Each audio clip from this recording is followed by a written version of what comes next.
Assalamualaikum warahmatullahi wabarakatuh. Kitab Henokh adalah literatur kuno yang diyakini ditulis oleh Henokh, yakni kakek buyut Nabi Nuh alaihi salam. Beberapa kisah dalam kitab ini menjelaskan terbentuknya peradaban awal manusia yang sangat berbeda dengan pengetahuan manusia saat ini. Kitab Henokh dipercaya mengungkap misteri peradaban kuno yang hilang, suatu peradaban pertama yang maju dengan ilmu pengetahuan dari langit. Namun, dengan alasan kenapa kitab Henokh ini menjadi kitab yang terlarang untuk dibaca, siapakah Henokh dalam tradisi agama Samawi dan bagaimana Islam memandang kitab Henokh? Sobat Penapedia, pembahasan kitab Henokh ini bukanlah untuk diimani, namun untuk dijadikan pengetahuan saja kenapa ia dilarang. Henokh adalah tokoh penting dalam agama Abrahamic Religion atau agama Samawi. Dalam Alkitab, nama Henokh sendiri disebut 19 kali. Dalam agama Islam memiliki nama Hanum, yang dikenal sebagai Nabi Idris, yang dipercaya menuliskan sebuah kitab yang disebut dengan kitab Henokh ini. Para peneliti modern menganggap bagian tertua kitab ini berasal dari sekitar 300 tahun sebelum Masehi, dan bagian terakhir kitab ini berasal dari abad pertama sebelum Masehi. Kitab Henokh sendiri berbicara tentang berbagai topik seperti penciptaan manusia, kejahatan manusia, malaikat, dan penghakiman terakhir. Kitab ini juga memuat kisah tentang perjalanan Henokh ke surga dan penglihatannya tentang masa depan dunia.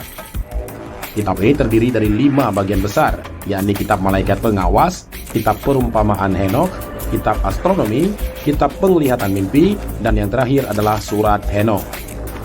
Para ahli mempercayai bahwa 5 bagian ini pada awalnya merupakan tulisan-tulisan terpisah yang akhirnya dijadikan satu. Kitab Henokh sebenarnya memuat teks-teks keagamaan. Namun dengan demikian, kitab Henokh tidak dijadikan sebagai salah satu kitab suci yang dapat dipercaya. Tradisi Kristen awal menganggap kitab Henokh merupakan bagian dari Alkitab. Akan tetapi sejak Konsil Laodikia tahun 363 Masehi, kitab Henokh ini dikeluarkan dari kanonik Alkitab Kristen. Di masa sekarang ini, kitab Henokh hanya diterima sebagai kitab suci oleh gereja Kristen Ortodok di Ethiopia. Gereja Ortodok dan Beta Israel dalam Konsil Laodikia, otoritas gereja Roma mengibliskan kitab Henokh dengan menyatakan bahwa kitab ini sebagai bid'ah, sesat, serta memerintahkan untuk membakarnya, sehingga menyebabkan musnahnya kitab ini dari peredaran. Alasan utama penolakan terhadap kitab Henokh adalah ajaran tentang para malaikat yang turun dari surga dan berhubungan dengan perempuan manusia.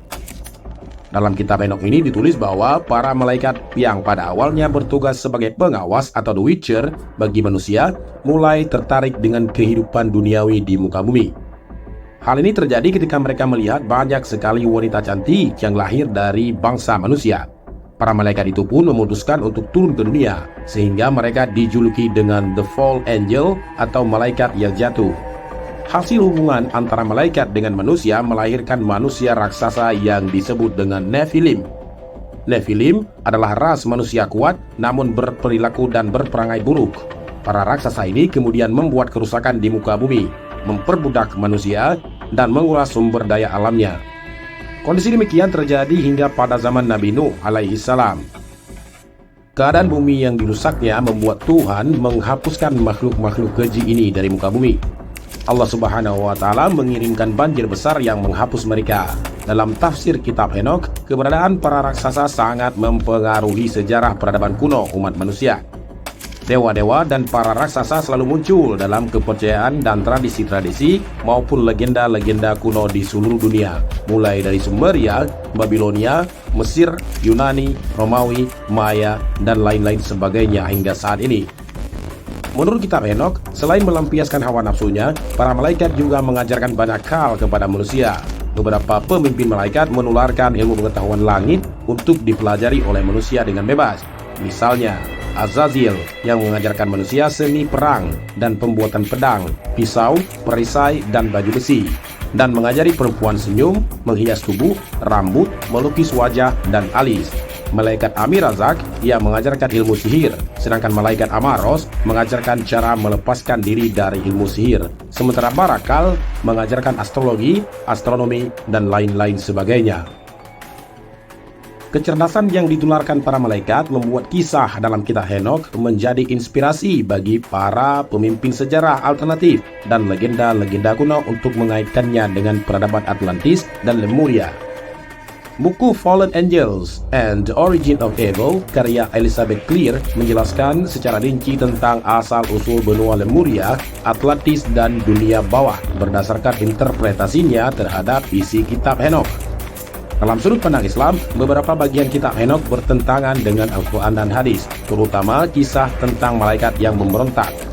Al-Quran menerangkan bahwasanya malaikat adalah makhluk yang taat, senantiasa mengerjakan apapun yang Allah Subhanahu wa Ta'ala perintahkan dan tidak pernah mendurhakai Allah. Islam juga memandang bahwa malaikat tidak memiliki nafsu. Inilah sifat malaikat yang membedakannya dengan manusia. Henokh sendiri dalam Islam disebut dengan Nabi Idris. Nabi Idris alaihi salam bernama asli Anu Kibinyarit.